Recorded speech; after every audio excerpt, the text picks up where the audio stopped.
a cost-utility analysis of 5 strategies for the management of acute otitis media in children, a critical appraisal done by Group 15 in the Applied Pharmacoeconomics course at Northeastern. I'm Matthew LaRouche. I'm Daniel Fiebig. My name is John Triptree. And my name is Yaroslav Amola. When first looking at the evaluation of this pharmacoeconomic analysis, we need to determine if the title is appropriate. The type of study is mentioned in the title. It's clearly a cost-utility study. It mentions that it uses 5 different management strategies, but it does not directly state what the exact interventions were. So that's something that could be changed with the title. It does specify the exact population it's looking at, which was children with acute otitis media, also known as an ear infection. And we did not see any clear bias towards any of the interventions in the title. When looking at the type of study, as mentioned previously before, it's explicitly stated to be a cost-utility study that uses quality-adjusted life days. It uses life days instead of life years because acute otitis media, so the course of infection only lasts a few days. And then, as previously mentioned before, it uses 5 different management strategies. Is the objective clearly stated in the study? Directly from the study, to assess whether antimicrobial therapy in young children with acute otitis media reduces time to resolution of symptoms, overall symptom burden, and persistence of otoscopic evidence of infection. We used a cost-utility model to evaluate whether immediate antimicrobial treatment seems to be worthwhile, and if so, which antimicrobial agent is the most cost-effective. To put that in layman's terms, the study was clearly stated that it wanted to determine if immediate antibiotic use was more worthwhile and more cost-effective when compared to watchful waiting or delayed prescription. Delayed prescription being giving a prescription 72 hours after the office visit. If they found the immediate antibiotic to be effective and worthwhile, then they wanted to determine which of the antibiotics was the most cost-effective. When looking at the 5 different management strategies that were used in the study, all of them seem to be appropriate. When looking at the pediatric guidelines and the most recommended antibiotics for acute otitis media in children. The 5 different management strategies are listed below. That would be immediate amoxicillin prescription that's given right after the office visit. The dose would be 90 milligrams per kilograms a day for 10 days. An immediate augmentin prescription or generic, the amoxicillin clavulate prescription given immediately after an office visit of 90 milligram / 6.4 milligram per kilogram per day for 10 days. An immediate ceftonir prescription, which was 14 milligrams per kilogram per day for 10 days. And then the other 2 were delayed prescription, which is an amoxicillin prescription was given to the parent, but only given 72 hours after the office visit if the patient did not improve. And then watchful waiting which meant that after 72 hours after the office visit, if the patient did not improve, they went back to the doctors. Is the perspective identified? Yes, the study adopted a societal perspective and utilized both direct and indirect medical costs. The study also noted that they looked at the payer perspective with 2 additional data sets by including and excluding the following non-medical costs: cost of work lost, cost of child care if needed, and cost of parking and/or transportation, and cost of diapers. Are the relevant costs outlined? Direct and indirect medical and non-medical costs were included in this study. For the direct costs, they included prescription costs, office visits, hospitalizations, costs of OTC medications as a result of further complications. For indirect costs, they included transportation and parking, loss of work time for parents, child care costs, cost of diapers. Were the outcomes relevant? Looking at the data, the study measured costs in US dollars compared to QALDs, which are quality adjusted life days.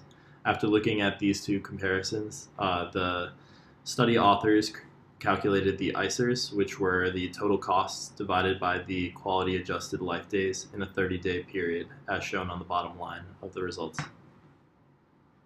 Were there any adjustments or discounting used in this study? Data regarding the direct and indirect medical costs were pulled from both the 2015 Medicare reimbursement data, which was used as outpatient office visits and hospitalizations, and medication prices were used from the 2015 Pharmacy Red Book. Cost of work loss was calculated using the data from the U.S. Bureau of Labor Statistics. Other data pulled was from unspecified sources. The study did take place in 2017, and prices were used from sources in 2015. The study did not say whether it used any adjustments or discounting, but it should go back and adjust the costs because of the 2-year difference. Were the assumptions made reasonable? The primary assumptions in the study were the healthcare costs, which were estimated off the 2015 Medicare reimbursement data, as stated earlier, and the non-medical costs, which were based off wage information from the U.S. Bureau of Labor Statistics. And the clinical assumptions regarding the treatment, efficacy, and adverse events came from a previous study by Hoberman, which was conducted by validated otoscopists. Was a sensitivity analysis included? The study did include a plausible range for both costs and utility scores relating to certain conditions. And when raw data was available, they based their ranges on a 95% confidence interval. We have included a table from the study that shows the plausible ranges and the best estimates, which were, in fact, in all of those plausible ranges. Were limitations addressed? The authors addressed 3 possible limitations to the study in their discussion, including the study did not take into account the possible impact of bacterial resistance that may have been caused by the drugs in their population. Most of the estimates were taken from just one single study, and efficacy of ceftiofur and amoxicillin were modeled from studies that took place before pneumococcal vaccines were common in the population, which could have caused serotype shifts that may have altered outcomes. As far as generalization of the study and whether or not extrapolations were studied properly, the authors did not provide extrapolations beyond their studied population, which was strictly children less than 2 years of age with acute otitis media and no recent antibiotic exposure. Most of the data was pulled from a single study, which was Hoberman, which limits the generalizability of that study. And the study also noted that Hoberman was conducted by validated otoscopists, which may have had some impact as accuracy of diagnosis may be weaker among primary care pediatricians. Hypothetical subsets of misdiagnosed children, both false positives and false negatives, were included in the final report of this study. Now, were conclusions unbiased? Yes, they were. Systematic reviews were used to obtain values and determine clinically plausible ranges. These conclusions were susceptible to change based on a couple of hypothetical situations that the authors noted, including low probability of symptom improvement with amoxicillin due to presence of resistant organisms in which the augmented amoxicillin clavulanate was preferred, once daily dosing and better taste in which ceftiofur would be the preferred antimicrobial, limiting antimicrobial use in which watchful waiting was preferred, and if a child was relatively free of symptoms at the time of diagnosis, which would yield a delayed prescription. Another point is that immediate amoxicillin showed superiority across a range of values and regardless of the accuracy of diagnosis. References included, the only reference that we used was the journal itself.